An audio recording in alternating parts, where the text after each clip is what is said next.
Hey, yo, it's me, Pops Van Marmalade, and you're watching the Comics-Related Madness Network. Huh? So come get some. CromCon. CromCon.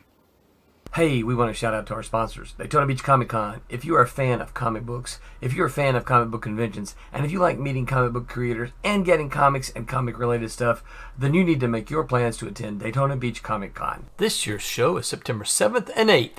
Silverline will be there, so you should make your plans to be there too. We'll see you there. If you like comics and find yourself in the Orlando, Florida area, doesn't everyone come to Orlando at some point in time to see the House of Mouse? But when you're here, you need to make it a point to visit Coliseum of Comics, especially the one on East Colonial Drive. They carry Silverline Comics, even a limited edition Coliseum of Comics version of our comics. So, when you go, be sure to ask for Silverline Comics and tell them we sent you.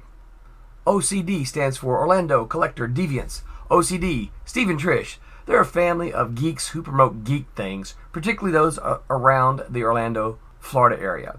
They're big supporters of Silverline, and we think you should be supporters of theirs too. Go give them some love.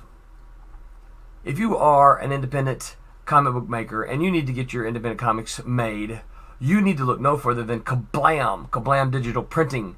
They print our books, and they do a bang-up job. They're not only trusted by Silverline, but many independent comic book makers.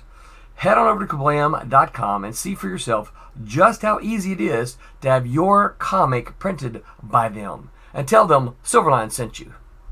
Hi, this is Tim TK, host of That Silverline Show on Tuesday. Join us at 11 p.m. Eastern, 8 p.m. Pacific every Tuesday night as we discuss pop culture and the joys of making comics. Hi, I'm Barb Kilber, co-host of Silverline's Wednesday Wham. Join us each Wednesday nights as we discuss comics, literature, movies, and anything else that may catch our attention. I'm Roland Mann, and I host Silverline's Silver Sunday. Join me every Sunday at 8 p.m. Eastern as we make mine Silverline.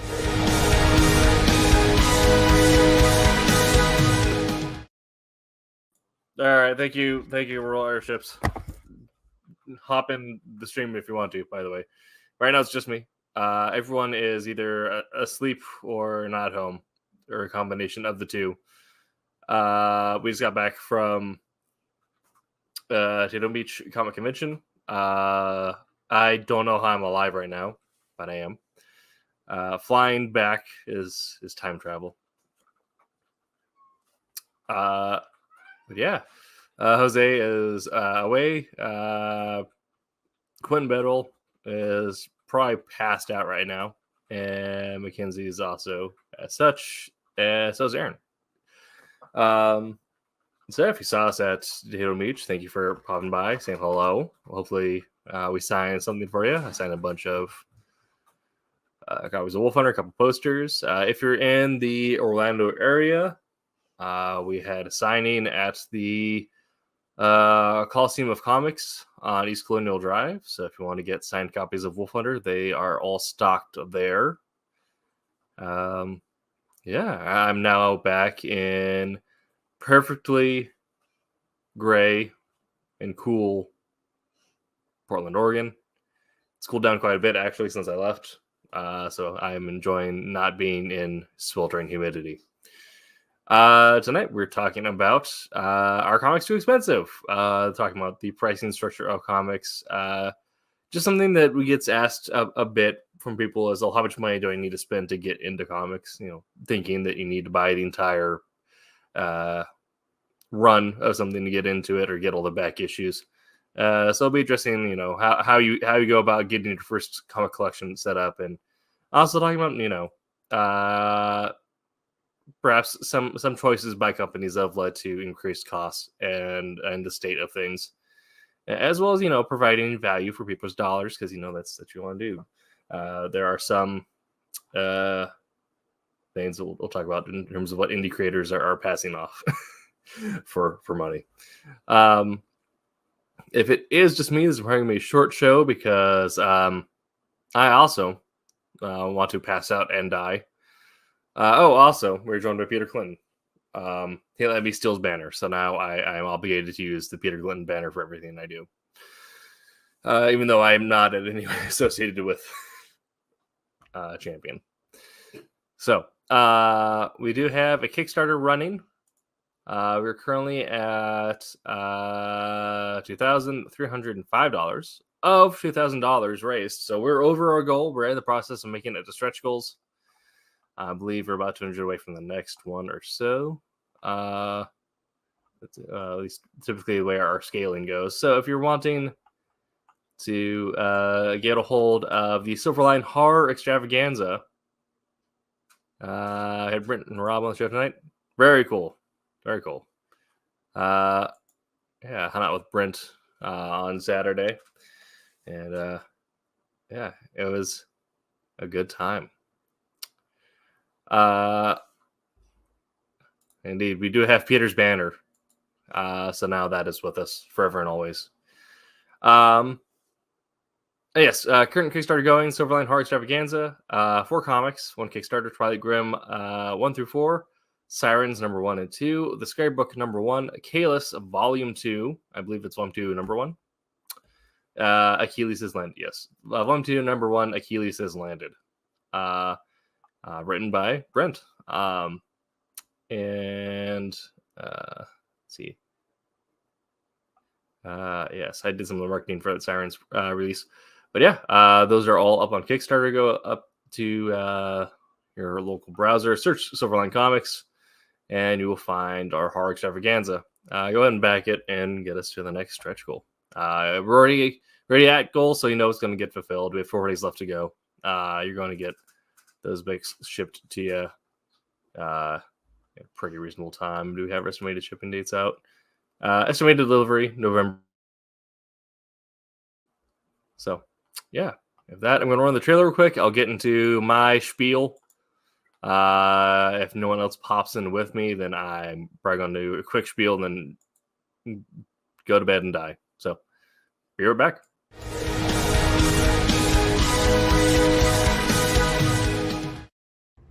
Hi, and welcome to the Kickstarter. I am Roland Mann, and I'm the chief cook and bottle washer at Silverline Comics, a genre-spanning independent comic and graphic novel publisher. And I'm here to tell you about our Kickstarter number 20! 20! Can you believe we've done 20 Kickstarters? That's right, 20 Kickstarters. We have successfully funded and shipped 20 Kickstarters.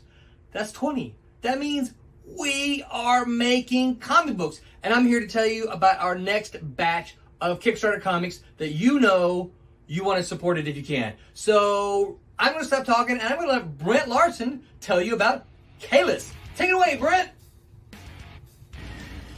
Okay, we'll finally get to see how the story ends. Wait a minute. That's it? A tree floating in space? That's so weird. Hi, I'm Brent Larson. You may remember me from such creator-owned comics as Kalis. Some of you at the end of the story thought, this is no way for a story to end, and I agree, which is why I'm excited to announce that in September we will be kickstarting Kalis Volume 2. It'll tell more of the story of where Scott Anders actually has been, why he wants to go back, what's the CIA doing in the meantime, and who is the mysterious group that's trying to keep him here on Earth. It's very exciting, the art is wonderful, and I'm really excited to share it with you. So, thanks for your support, and we'll see you in the comics. Thank you, Brent. And now here's Rob Davis to tell us about Twilight Grim. 20 years ago, the city of Hallowed Heights was nearly destroyed as the result of warfare between humans and vampires. In its aftermath, the two factions forged a most unusual peace plan. A high and heavily guarded wall now splits the two sides of the city. On one side of the wall reside the middle and upper classes of humans. It is clean, beautiful, and safe. On the other side of the wall, where a teenaged petty thief named Susie Q has just been exiled, lies the darkest and most horrible ghetto imaginable. Here, amongst squalor and vice, dwell the poor, the homeless, the forgotten, and the vampires. Led by the family of Gregor Radovic. As long as the vampires stay on their side of the wall, the humans on the other side are willing to pretend they don't exist and let them rule over this so-called blood zone as they see fit. This includes turning a blind eye as the vampires feast upon the zone's human inhabitants. Amidst rumors that the long-held truce may be unraveling, there's no human law in the blood zone, save for that dispensed by a mysterious and violent young man who has appointed himself its sole guardian from the depredations of the vampires. His name is Twilight Grim.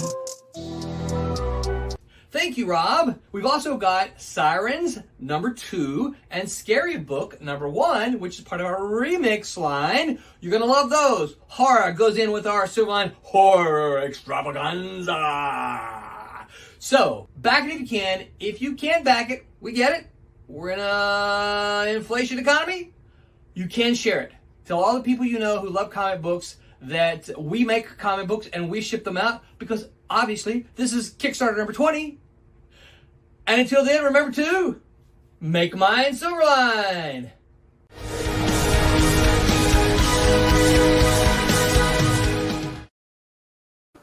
And we're back. And yes, we do get an update on our new stretch goals at $2,500. We will get bookmarks for every physical backer. So we are about $200 away from that. And go. All right. And thank you for the shout out, High Potato. We're definitely proud of getting everything out there. And that's something we'll get into. Probably into first forget into kind of your mainstream book releases for pricing wise. I'm just gonna do a quick spiel. If you guys want to chat, chime in and chat, go ahead and do so. Keep the thing going for a little bit, but I do think that there are some indie creators. I won't name names, but if you're following me on Twitter, I do retweet the tweets giving them flack. Who do overprice their Kickstarters quite a bit. And thank you. And don't necessarily ship product and then throw a temper tantrum when people call them out on it. And I think those people do probably the worst as far as making comics seem overpriced or like too expensive of a hobby, especially indie comics. So if you are your own indie comic creator, deliver your product. And, charge a somewhat reasonable amount for it. Daytona was good. We had 2 full days there. Attendance was seemed. I'm from up here, so like our shows are Portland and Rose City, Emerald City, which are pumping. So this is a smaller show. It's closer to what we'd seen like Eugene. But from what I heard, it was a low attendance even so. But yeah, it was good. I had a panel, which you can see my panel on the YouTube channel for Orlando Collector Deviants. I talked about writing the comic and getting into the industry, and what experience you might want to get in to get invited to submit a script, or what you need to do in order to submit a script, that type of stuff. And we had some signing at Monday at Coliseum Comics in Orlando. So yeah, it was a good show. Mostly just a lot of the most Silverline creators in one building at a time in history. So that was exciting. All right. I'm old. I remember thinking 150 for a black and white indie comic like TMNT was too expensive. I see 25. Yes. Yeah, and even then, you got to make sure that you get it from a creator who is going to actually deliver the $25 crowdfunded comic. If I'm doing something that's $25, I'd at least want it to be several issues of something. Like myself, if I'm creating that, also I was buying it. We do indeed are joined by the beard himself, Royal. Hello. Yes, how are you doing over there? Fantastic. Very tired. Yes, I am as well. How was your drive back? Yeah, I understood you had like a 14-hour drive. Yeah, 14 stretched to 15. That nice. Nice. Yeah. Yeah. I just kind of gave our Daytona summary and ran our ad for the Kickstarter currently going on. So yeah, we're kind of talking about, are comics too expensive or the price of comics as it currently stands? Since this is the space we inhabit, we're kind of starting off with crowdfunded or indie comics. And I already mentioned that there are some creators who already make their product too expensive by not delivering it. So then you end up finding yourself paying a lot of money for nothing. Yeah.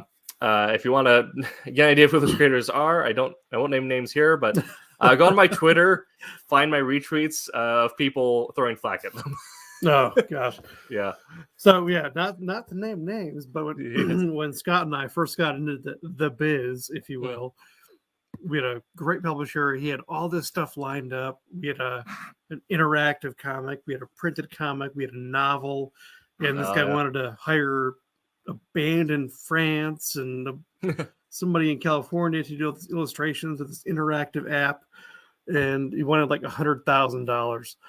Jeez. And that's what they put it on Kickstarter for. And immediately Scott and I were like, whoa, this ain't gonna work. Yeah, So I know. we wrote it out, and of course it didn't fulfill, didn't complete. So yeah. We were expecting that. So yeah. Depending. I mean, even like, sometimes asking for 2,000 feels like a bit much for any space. I feel I like our product where I think our basic physical tier is like actually it's right here. But our base tier start like you start getting stuff at $10, which if you're a base comic, you're getting like one floppy at a shop is already $4 to $5, and we're giving you a floppy or two plus a digital plus whatever. Yeah. Ideally, we're already giving you more value that way. Plus, then our flip books start at usually like 18 or 20 ish. Right. So yeah, we always try to match in terms of value what you'd get just walking into a physical store and dropping cash. Yeah. But there is something to that, walking into a store and picking up the book. Yeah, there is. Just having it there. Oh yes. It's so hard to get to that level. Well, not to drop trow on stream, but show what I got. But I had that experience on Monday. I had a signing at Coliseum of Comics in Orlando. Walked in and they're like, "Here's where your book is," and so I got to. Wow. Yeah, I know. So I got to sit down and I signed the display copy and everything they had in the store. So that's kind of a surreal experience. And then Roland pulled up in the Comics Buyer's Guide, and at the front page there was a Silverline ad with Wolf Hunter and Steam Patriots on there. Oh. I'm like, oh man, that's a look ma, I made it moment. Yeah. That'd be good. Yeah, so Hypertail said, back in the day, you might spend $1.50 for a black and white indie comic like TMNT, or if you're went to 7-Eleven or something like that, you might get like a quarter or 50-cent spinner rack copy of Spider-Man. Yeah, nowadays you're starting between $4 and $5. Right.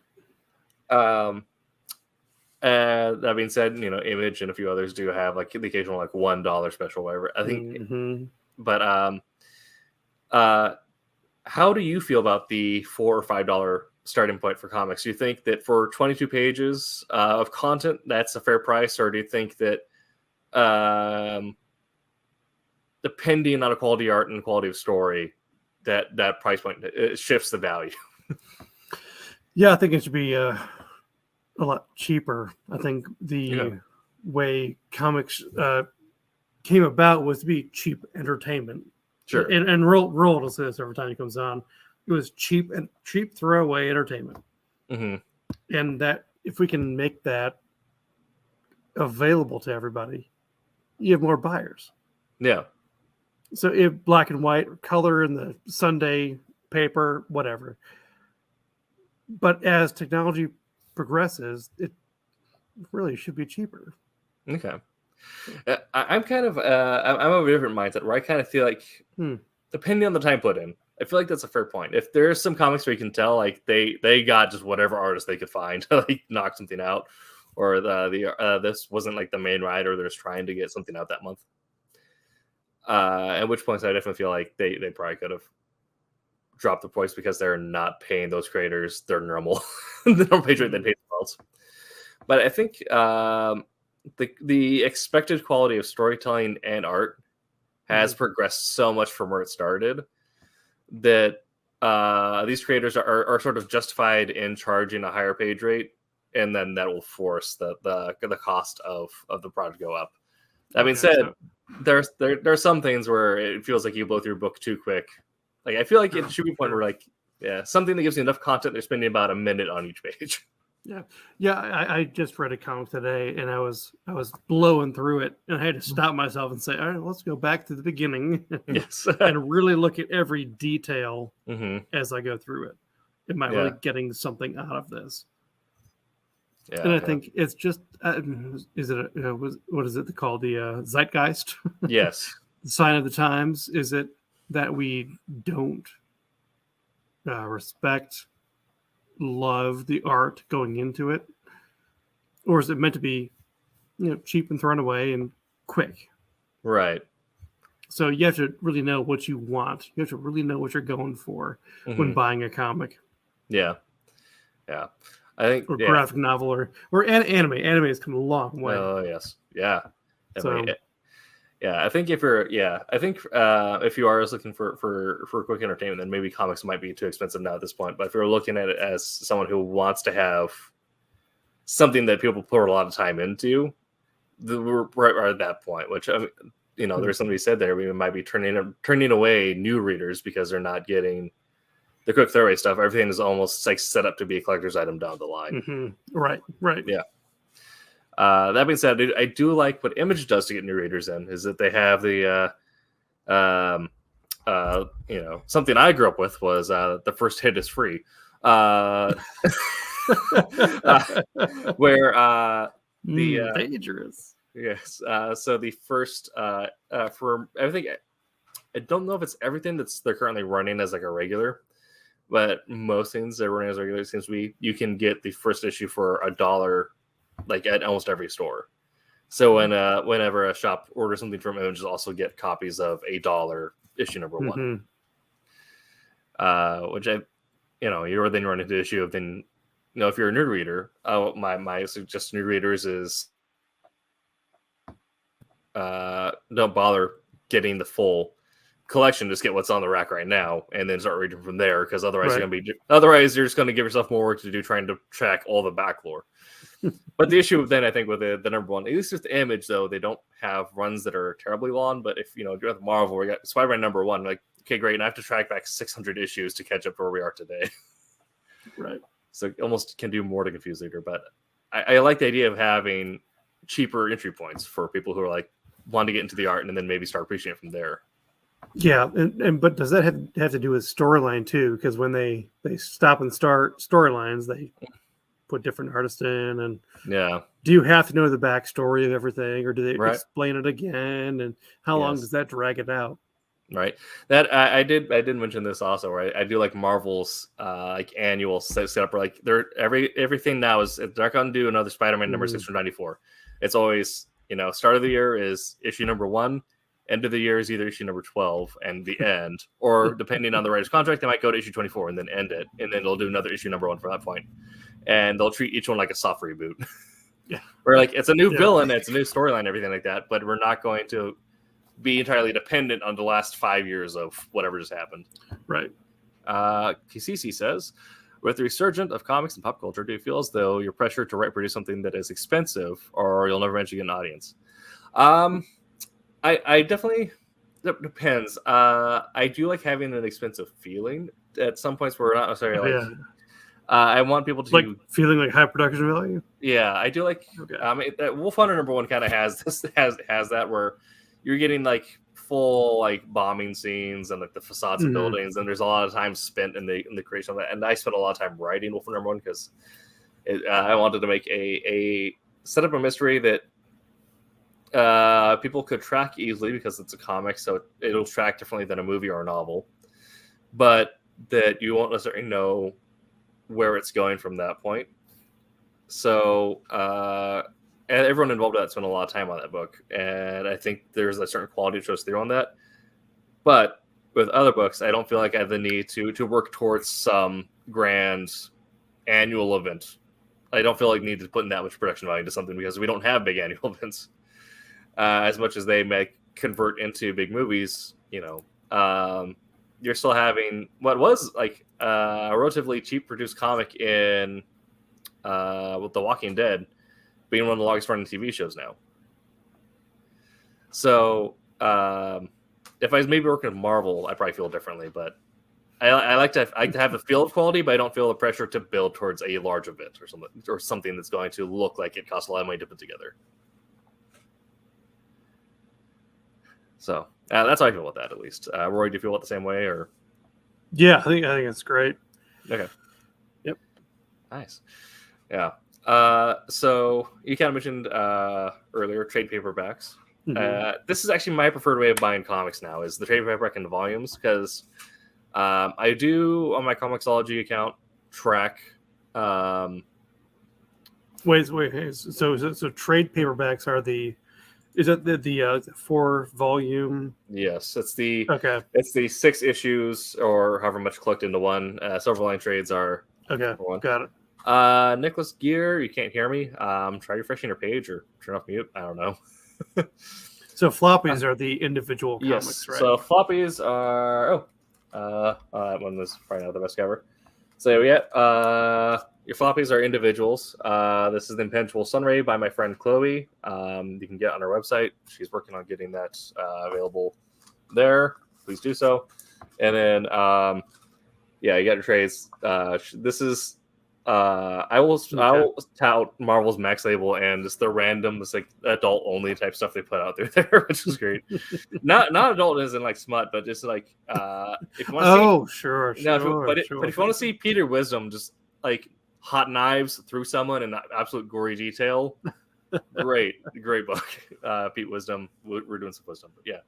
So I prefer to buy all my stuff in trades now, unless I am buying a friend's book or something. Yeah. If it's a friend's book, I'll obviously get it as the floppy, just because I want them to have the money to then get floppy number 2 out. Yeah, do both. I get suckered into both. Yeah, like all the Kalis books. Like yes. I'll buy 1, 2, 3, 4, and then heck yeah, I bought the whole thing. Yeah, I bought 1 through 4. Coming out. Yeah, I bought 1 through 4, and then I bought the trade. Yep. So now that I have the trade, I donated 1 through 4 to my local library. But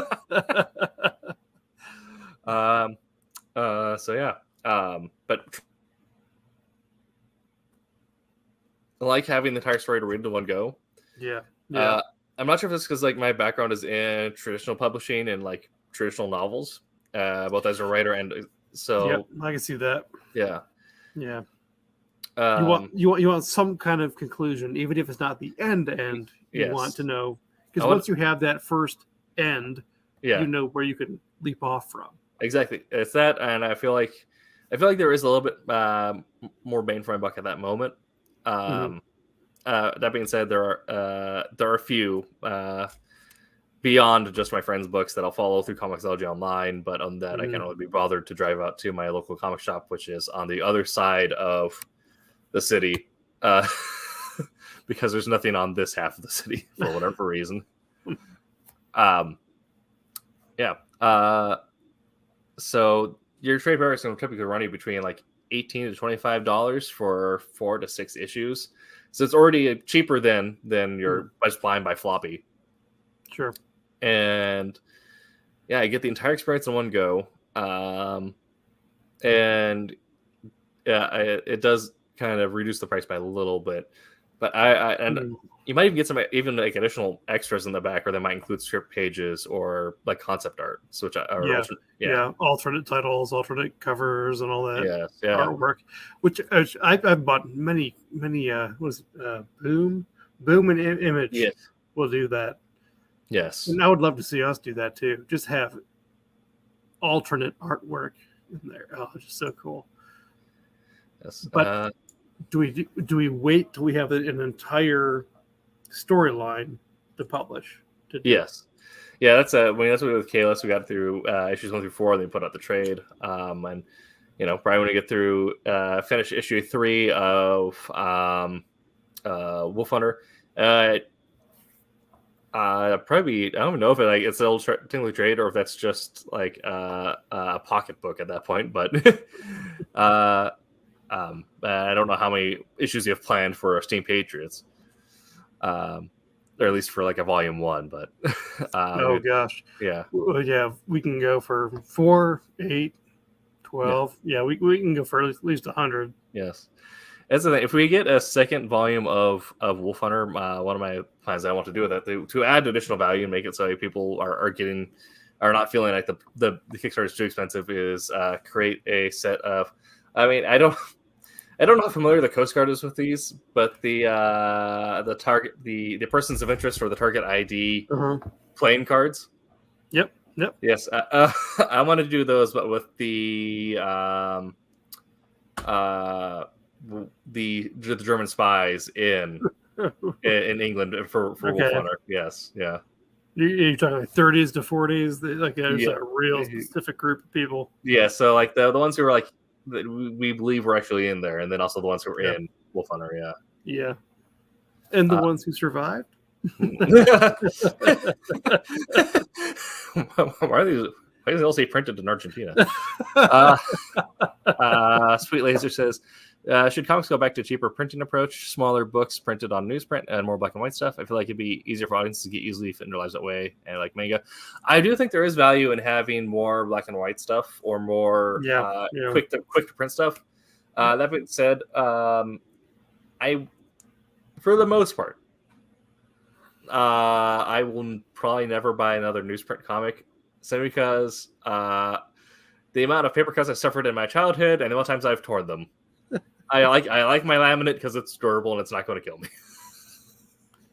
But Doesn't I do smudge as much. it doesn't smudge as much. But black and white, yeah, I do have some ideas for comics that I think would work well in black and white.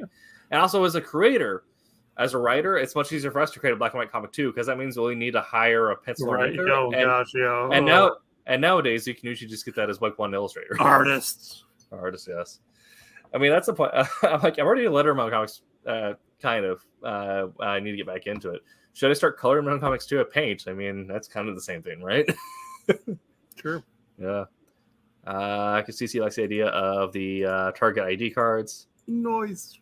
Easy to buy in bulk, guilty free to jump. Exactly. I mean, yeah, that's the thing is I keep my things in sleeves. We have a double sleeved thing here from my friend Chloe's book, so I'll take double sleeved. Yes, so I'm taking care of that one. Wait. Hey. You're actually double slick or double sleeve, double what? Double. That's the double thick porting between the two. Oh, you really? Yes. Oh, wow. Okay. To be fair, she shipped it to me like that, so I'm just going to leave her thing in peace. All right. Yeah, sure. I'll read it, but we're not destroying that. It doesn't warp at all. No, yeah. Those things are going to be the same dimensions and size in 20 years. Yes. Yes. Okay. So, Roland, we got to do the playing cards. We'll talk to Tommy about getting the target ID playing cards for future volumes of Wolf Hunter. All right. So, when you're buying comics, do you typically find that you're buying more trades and hardbacks and collected editions now, or do you still buy the occasional floppy beyond just supporting friends and all that? Actually, the more I go into it, the more I hear about other storylines that are out there. It took me months to find Gotham by Gaslight. Oh yeah, because I tried. Yes, I looked it up online.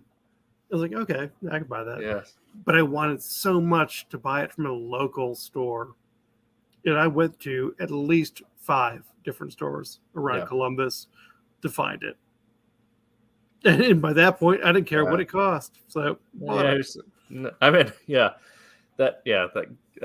like a hidden gem of the Batman universe, and I love it so much.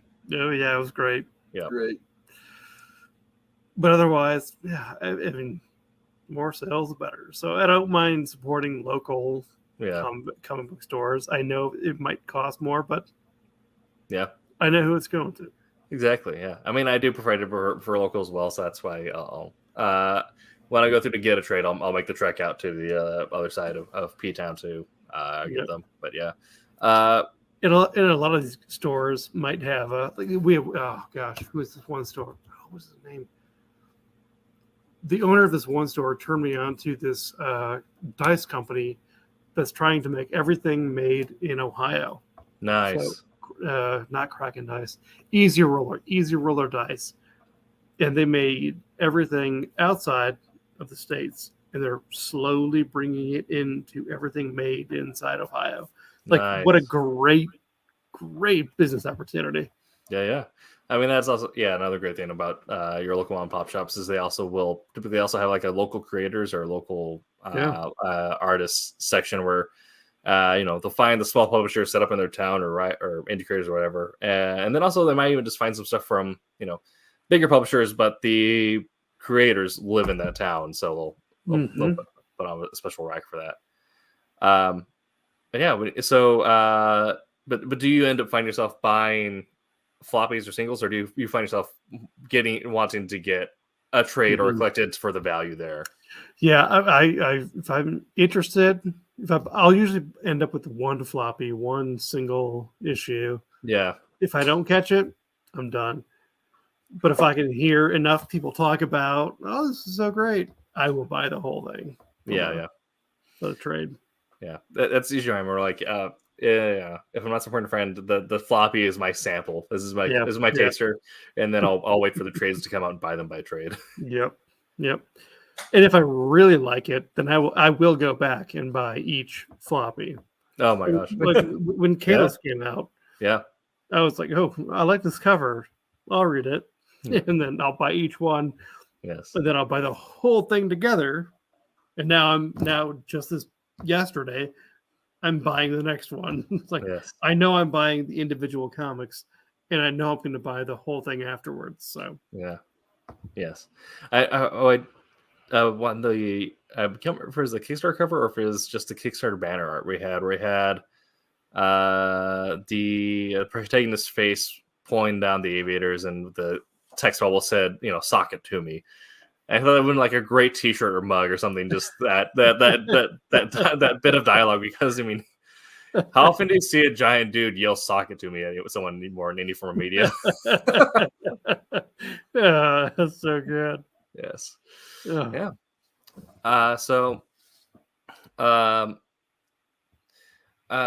If we were to go back to cheaper printing methods or cheaper creation methods,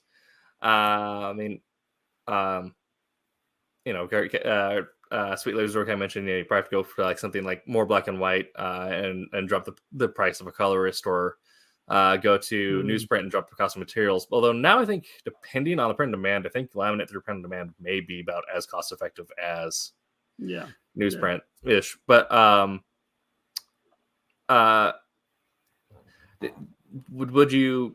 do you think comics would probably have like the same? Would you find that what would be a thing that you would change or thought you might have on ways to reduce cost, or do you think they'd have the same feel if they as they do now, the same mouthfeel if you were to change something like that? Yeah. I think there's going to be a lot of that. Not just AI, but robotic reproduction. Mm-hmm. But I think there is still a market for, and there will always be a market for those who do it by hand. Yeah. And I think there'll be a truest fan connection. Yeah. I don't know what you call them. The fan, not fanfic, fanatics. Oh yeah. Like your diehard believers and all that in comics. Yes. Yeah. That will always be there. And that part of the industry will always grow. Yeah. And I also find like the community will probably they end up dumping more money into a comic just because they want to. Right. That's the thing they're invested in. Yeah. I got singles that I'll send you from Quentin, who was sitting next to me. He sat down and like started pumping out Spider-Man and Batman. And I'm like, hey, you ever do Rocket Man or Rocketeer? Yep. He goes, no, I've never done that. And just out of memory, just no, I saw it. Yeah, Rocketeer. I'm like, you SOB. Right. Yeah. So absolutely. I'm gonna frame that. Yes, absolutely. Yeah, and I think and this is so talking about this just as like the amount of like how much you spend just to pick up like new comics or comics that you're comics that you get just to read. And I think comics that you get just to read, like I said, the quick throw entertainment. I think that's where the $5 mark might be the breaking point. I think they probably did a lot of studies, like people were willing to pay up to $5, but but I think that for what I've been recommending to people is to go, if you're interested in reading independent comics and everything like that, go to Comixology or do their subscription program, so you're only paying like a monthly fee, and then just get everything that you can added on as part of that, and read through everything you can see, and usually getting Pinky's out. Or if you're only interested in Marvel or DC, go to their websites and do their subscription model, because then you're looking at 8 to 15, depending on site you use, dollars a month, and as many comics as you want to read as part of that subscription model. I find that for people who are just looking for quick throw entertainment and aren't interested in collecting the physical copy, that's probably the best deal you're going to get. Comics also having stopped doing ads. Yes. We no longer have the I have it upstairs. I have a 93 issue of X-Men that I just finished reading that has, every like fifth page you have like an ad or something that's like Jinko jeans, and then you got stuff for like the Nintendo 64. Yeah. Yeah, I mean, as much as I understand how like running ad space would reduce the price of comics, if that returned, I mean that's like Netflix. That's like Netflix adding ads back. Yeah. I mean that's like Netflix adding ads back in. They did. I mean, you don't have control over it. I mean, they must have added it in because they knew people would respond to it, right? Yeah, I don't know, it's interesting. Or people had no choice. But yeah, and they didn't reduce the cost of the subscription, so that's a whole other thing. So right, yeah. So I guess we also for the last little bit here talk about the collector's market and how expensive that can get. Oh boy. Which, we saw just across from us at the Daytona, where on their rack they had a copy of Spider-Man. I think it was graded like a 4.0 or something like that for $1,600. Somebody bought comics out in a fight with the owners. She spelt her lunch all over my comics and then said I couldn't stop them from paying us because I paid for them. Wow. That experience is too expensive. whatever they should refunded you for your day there. Jesus. That's super annoying. Yeah. That sucks. And if that's a constant behavior at the shop for something like that, I recommend, go online. Don't worry about someone spilling lunch on their digital comics. But yeah, the collector's market is something that is, absolutely insane to me. I get it. It's part of pop culture. And Roy's fluffing his mustache. Yes. And so, people always want to grab a hold of something that is tied into pop culture and what made things the way they are. But like we said earlier at the top of the show, it was meant to be cheap throw entertainment. So now something going from 50 cents to $1,600 and not being in the best condition. There's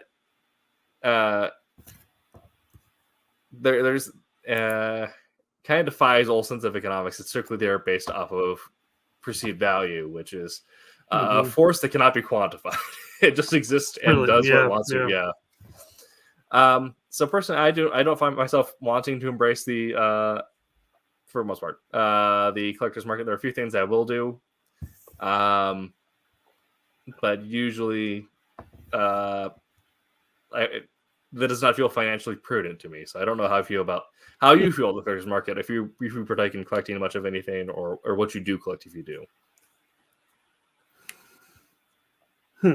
Well, I'm not a collector.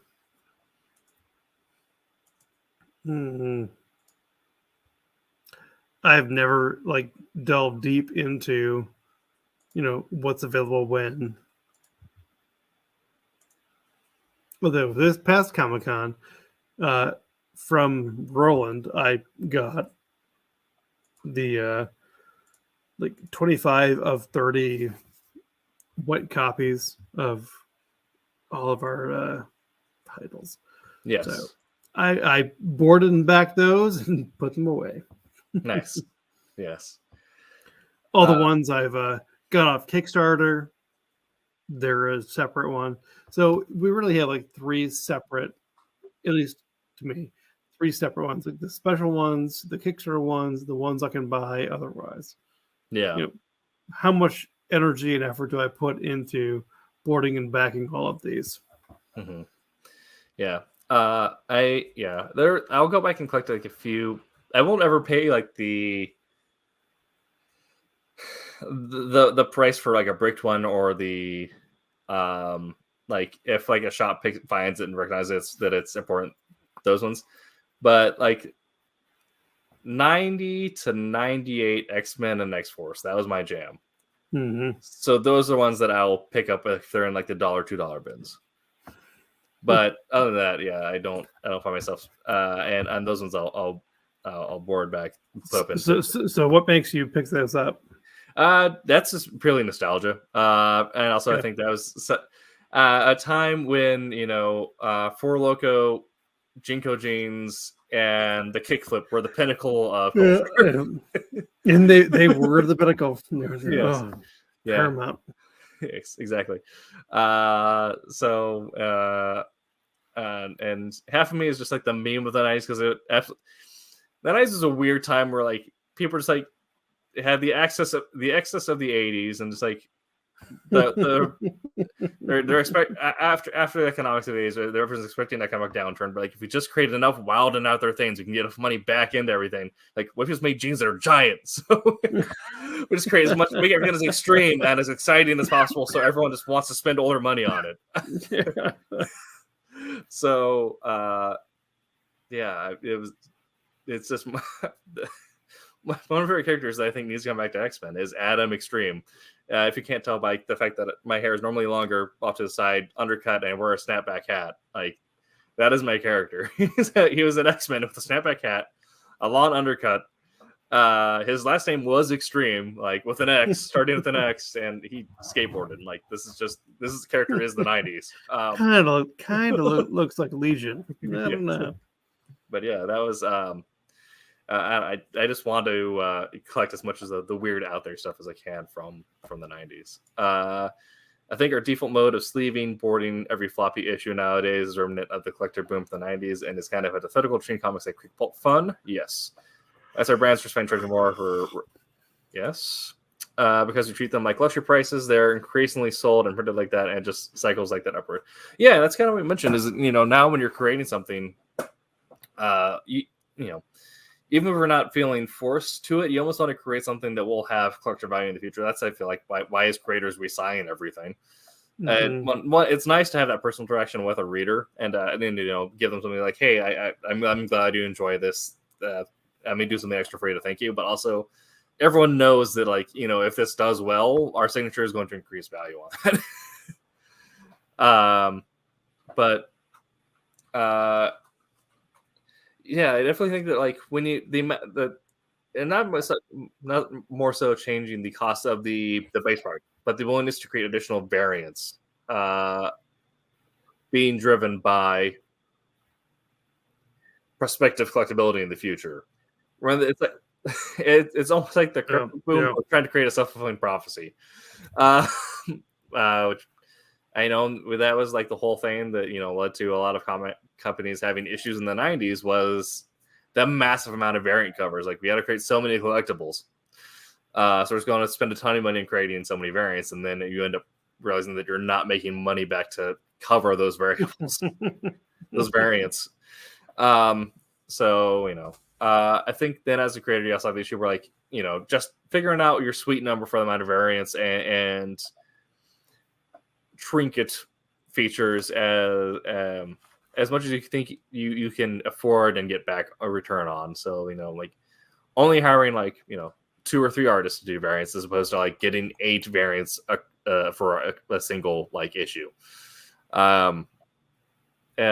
Only doing 1 or 2 printing methods. I had extras of the black and white, so I was selling the black and white and the color Wolf Hunter at the convention. I wasn't trying to also sell an additional 3D print and then also foil print and all this other stuff. But you end up finding that sometimes the companies that usually ones that don't do too well or independent creators that don't do well end up spending all their money trying to create collectability only for no one to be that much interest in it and ends up folding. And at that point, that's where comics being too expensive is a negative impact to the creator or to the publisher. Yeah. Any other thoughts on that yourself, Rory, or just kind of? No, I think you're right on par. You can oversaturate something. Yeah. Really, really easily. Yes, definitely. Yeah. Well, we hit on indie creators, the mainline publishers, the collectors market, and on the different qualities of different variable prints. Comics are too expensive, but it's a double-edged sword because you got to take into account the labor. Exactly. That's kind of what I mentioned. Now, if you're going to do anything to reduce the cost of a comic, you can't take that pay out of your artist or your writer or whoever's being. We're already at a point where comics are, well, as artists we get the worst of things, but we sign on for the art. This is eventually I'm just going to make enough money that I can retire to a minivan and grow an Alan Moore beard. But you can't really reduce the cost of that you're paying to your creators, to your artists or whatever, because then for them comics is no longer worth it, and then you end up gutting the comics industry of its talent. So that's kind of the weird thing we find ourselves in, is making sure that we're allowing the writers and artists to get their bread, but then not try and outprice the consumer.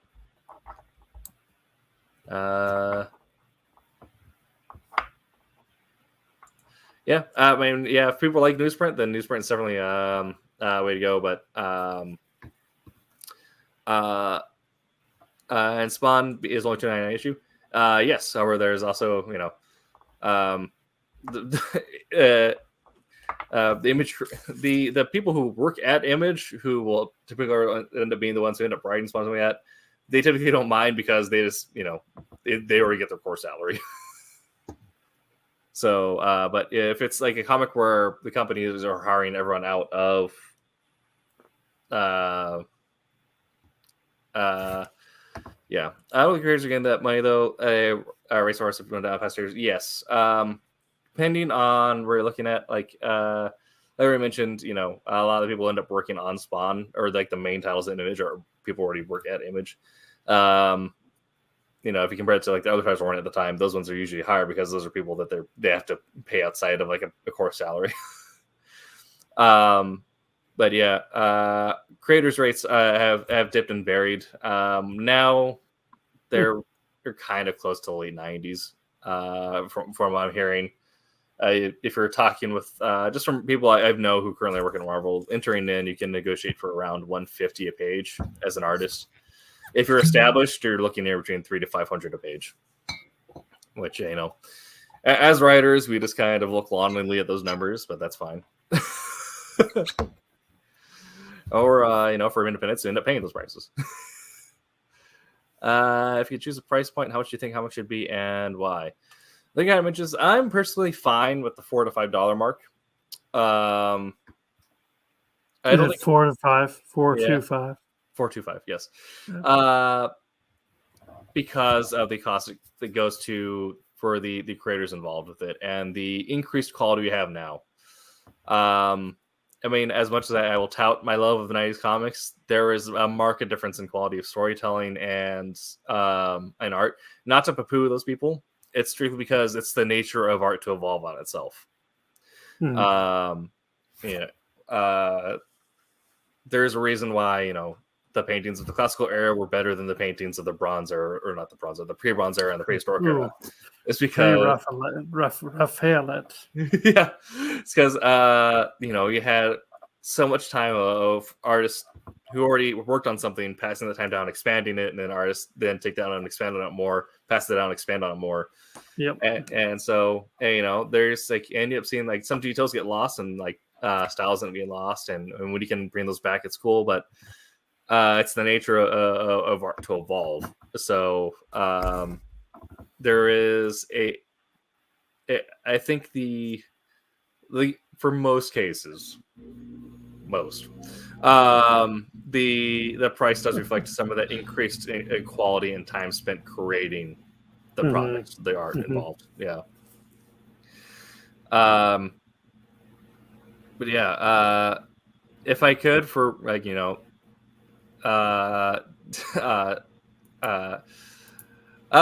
won't get into that. But you have some top officers in the company that maybe could slash their pay, and they probably won't notice, and then you can trickle that down into the consumers or the creators. Yes. There you go. Writers have benefit of being able to write multiple books a month. Yes. Artists usually have 1-2 books at a time. Yeah. I mean, artists absolutely deserve to be paid better because an artist will spend way more time on a book than a writer ever will. Yeah, unless you're a neurotic madman, in which case, put your script down and walk away. But yeah, artists absolutely deserve to get paid more because they are spending a vastly larger amount of time on the book than a writer ever will. A vast. Yes. But you end up getting art writers like Donny Cates, who was like working on 8 books at one time, like 6 for Marvel, 2 for DC at like the same month. Yep. I'm like, that's another level of insanity. But if you are an independent writer, typically you may not have the luxury of being able to write full time. Which case you're just doing, one book about the same time as your artist doing one book. In which case, if you're an independent writer, you might feel that sting a little bit more if you're not in a position where you're able to write full time. Yeah. I think they should have some books cheaper paper, maybe cheaper ads. Yeah, I could see that. Definitely like a different valued products at the time. The Hulu subscription where you can get comics with ads or without ads. But I think there'd probably be something to be said about definitely like running black and white variants that are like $1 or less or something, or running like newspaper variants that are $1 or something less. But depending on the supply chain right now, I think newsprint might be about the same as laminate, just to get those in hands of whatever printer can get them into. There you go. Yes. Yeah. Yeah. It's about the same there. Okay. Well, it's been about an hour, so this is about our normal wrap-up time. So, Roy, do you have any parting thoughts? Oh, nothing comes to mind. No. Okay. Yeah. I feel about the same. Yeah. If we were to do tiers, I think that'd be definitely an interesting method. I'd be interested to see if there's some market analytics into why that's not the case. Mm-hmm. There probably is, where they probably found that. Yep. Yeah. But that's a whole other thing we'll have to get into, the logistics of print, but you can also get into the logistics of publishing, which is why, I mean, the whole thing of publishing now is weird. Did you know that for like most major publishers, roughly around 50,000 books that are like published by a major publisher every year sell less than like a dozen copies? Really? Yes. Less than a dozen. Yep. Yeah, I think there's the value of paper is in a weird place. Yeah, but that's a whole other thing, and we'll leave that to the people on the business news channels. We can tell you about the theory of 3 and 4 extraction, but economic theory is a whole other piece of bacon. Yeah. Also. All right. Well, thanks everyone for stopping by. Sweet Lasers, Hyper, Mark, it's good talking with you all. Hope you all have a good night. Come by next week for a show on Tuesday. Rory may not be there. It's not his normal time. Maybe. Okay. Let's see. Do we have our schedule? They did not send their schedule. Okay. Well, let me see where that went. There it is. Okay. Next week we are talking about that's right, next week National Comic Book Day, so we'll be talking about National Comic Book Day that same week, what it is and how to get your free stuff. Free stuff. Oh yeah, yes. Yeah, free stuff. Yep. All right. I'm sure I can figure something out like that. But yeah.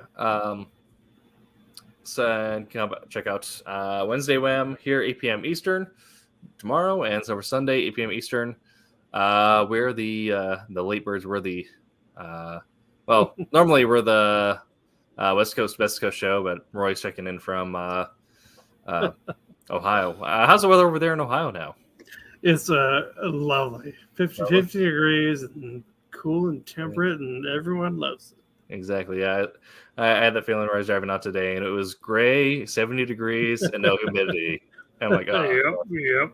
Yeah. After 2 days in Florida, I'm like, oh man, how did I live down here for 3 years? Yes.